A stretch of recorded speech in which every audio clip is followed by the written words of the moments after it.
Hi, welcome back, everybody. Just about to start up on Chapter 7. I hope you guys have been enjoying this so far. Without further ado, I guess we'll just get started. The plane gave a small lurch, making Alan grip his seat. He had never been one for flying. At first, that's what he chalked up this strange feeling in his gut to anxiety mixed with the encumbering sadness. But he found it harder to believe as the flight continued. No, something bigger than that was happening. He kept running his fingers along the scar on his chest. For so long he had thought about telling Joanna the truth about it. After all, they were married now. But would she even believe him? He thought not, and now was not the time to go down that rabbit hole. She had been through enough already. Besides, he had already called Saint, who he had hoped could keep a lid on the situation before it reached Joanna or John. He prayed he was wrong about it. Why would Mark Anthony be drawn into all this? There had been loss to him, sure, but that couldn't be enough for things in dark places to turn an eye to him, could it? It had been so different for Alan and Saint, calculated almost. We knew how it started and where it was going, but this, he felt the heat on it of his scar. This was something else altogether. Alan? Joanna said, snapping him back. What's up? You just look pale. Are you okay?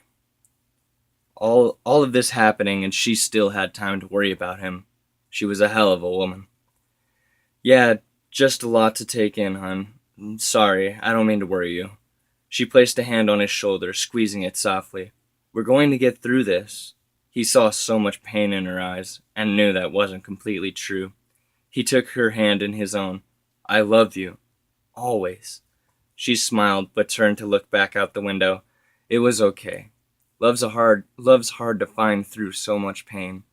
The plane had almost another 3 hours before landing. Alan thought he should get some sleep, but was worried what he might see. He closed his eyes, and in a voice low enough that Joanna wouldn't hear, he whispered, Please, God, protect Mark Anthony. If God heard, he didn't say anything, but Alan knew he was there, another lost soul trying to make things right in a world on fire. God may have his hands full, but that's why they have a saint.